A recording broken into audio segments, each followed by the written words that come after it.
parle de flatterie, c'est très grave. Il y a beaucoup de personnes qui pensent que ce n'est pas un problème, flatter les uns et les autres.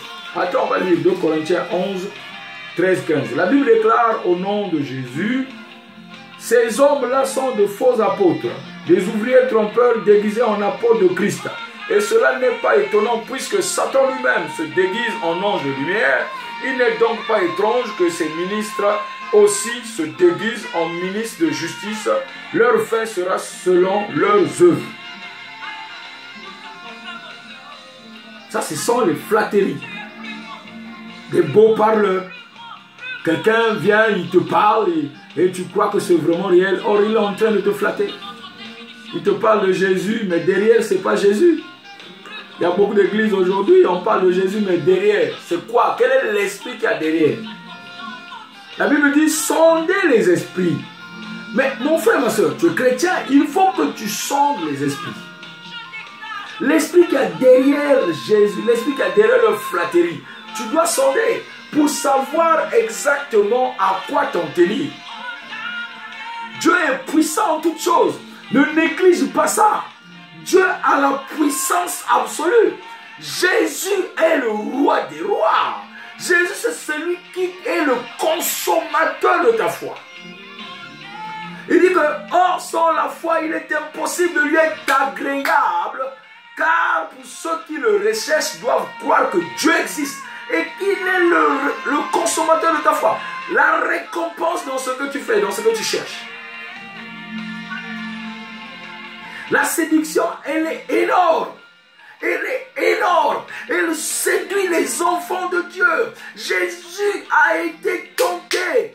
Adam a été séduit par le fils de la rébellion. Le dragon ancien, Satan le diable, qui séduit toute la progéniture de la femme. Christ, en passant à la croix, te garantit ceci. Que le premier Adam qu'on a boosté du jardin d'Éden, ça veut dire que toi dans l'état d'Adam, dans ton corps adamique, tu as été chassé du jardin d'Éden. Et Christ, au milieu des jardins, l'arbre du bien et du mal, Jésus était au milieu du bien et du mal. Souviens-toi le voleur de gauche et le voleur de droite. Il y a le voleur de gauche qui parlait mal, et le voleur de droite parlait bien. Jésus est venu détruire l'arbre du bien et du mal. Jésus est la porte par excellence. Jean chapitre 10, verset 9. Quand tu vas lire Luc 23, tu vas te rendre compte. Alléluia, on va lire Luc 23. Tu vas te rendre compte que Jésus est la porte par excellence. La séduction qui est rentrée dans le jardin d'Éden. Alléluia. La séduction qui était rentrée, verset 40 à peu près. La séduction qui est rentrée dans le jardin d'Éden, on t'a chassé du jardin parce que tu es séduit. Et jusqu'aujourd'hui, si tu es toujours séduit, Jésus te dit qu'il n'est pas trop tard.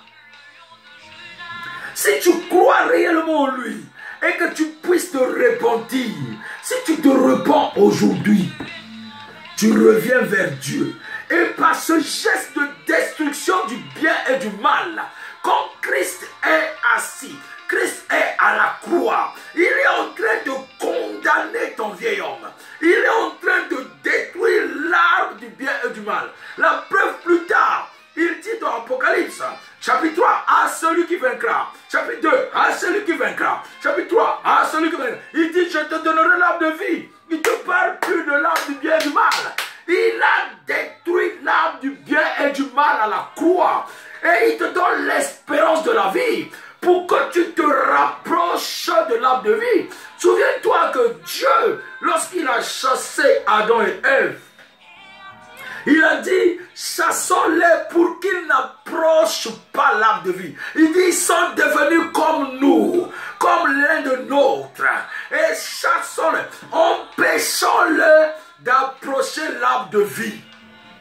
Il a mis des chérubins, mais par la grâce de Dieu, par le processus de Christ, par le processus de Dieu, Christ est passé à la croix pour que toi tu sois sauvé. Le bien et le mal sont détruits.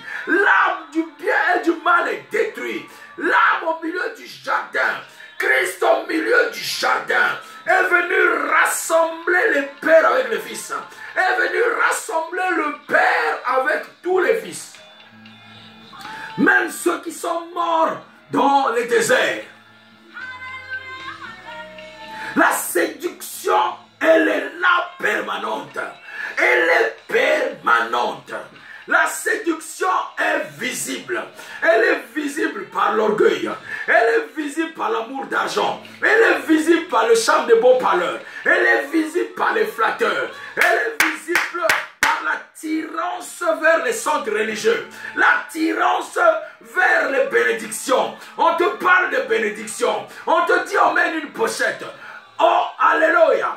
Lorsque au temps de Paul, les gens ont pris des pochettes.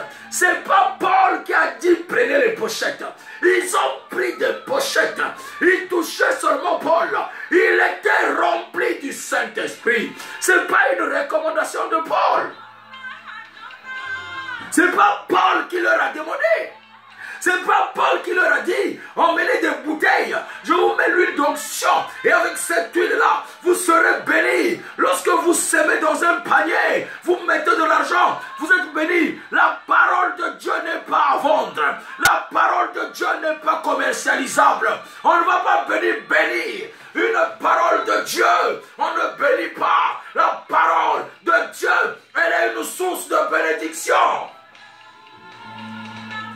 Et toi tu cours dans les églises, tu cours dans les assemblées, et tu vas semer, tu vas mettre l'argent. On t'a dit que toute semence c'est l'argent. Comment tu peux venir bénir une parole de Dieu, une parole qui sort lors d'une assemblée, d'un culte, pour bénir les populations, pour bénir les nations, pour bénir les foules, pour bénir les langues, pour bénir les nations?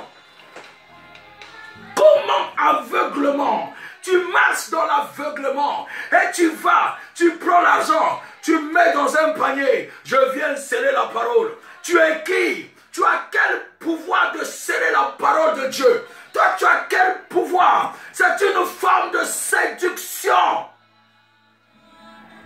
C'est une séduction, mon frère, ma soeur. C'est une grande forme de séduction. Depuis quand tu as vu qu'un pasteur rempli d'onction, Jésus rempli d'onction, Jésus ne demandait pas l'argent aux gens. Jésus priait, réveillait les morts. Il a réveillé Lazare. Il n'a pas dit à Marthe et Marie, donne-moi l'argent. Viens s'aimer parce que Lazare s'est réveillé. C'est la séduction qui est en train de sévir le temple de Dieu. La séduction qui est en train de bouger le temple de Dieu. La séduction qui est en train de bouger le monde. Il est partout. Il vient d'abord en toi. Il rentre dans les temples. Il rentre dans les familles. Pourquoi tu te laisses dans l'orgueil? Jacques 4,16 te dit quoi? Excusez-moi une minute. Cherche Jacques 4,16. Jacques 4,16. Jacques 4,16.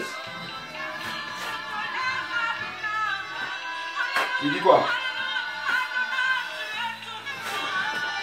Il dit quoi? Jacques 4,16 dit quoi? Sur ce que Dieu te demande. La Bible dit ceci au nom de Jésus. Au nom de Jésus. Jacques chapitre 4 verset 16. Il est écrit: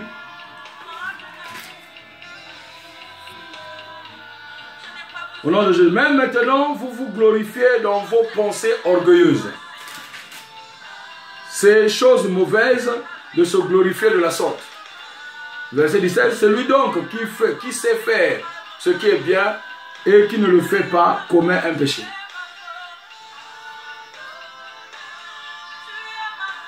Gloire à Dieu. Donc vous vous glorifiez dans vos pensées orgueilleuses parce que tu as eu à faire quelques exploits. Tu as imposé les mains sur les malades sont guéris, vous avez prié, les gens, les situations sont réglées et tu commences à t'enorgueillir. Alors que tu es appelé à faire du bien. La Bible dit que lorsque Élie est parti se cacher pendant 3 ans et demi, 3 ans, la Bible dit parce qu'après, avant de faire tomber la pluie, il est sorti.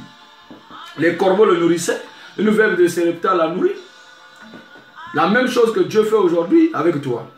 Donc, toute forme de séduction t'emmène forcément à l'apostasie. Toi, chrétien, maintenant toi, païen, si tu n'as pas encore donné ta vie à Jésus, Jésus est mort pour toi. Il a détruit l'arbre du bien et du mal à la croix.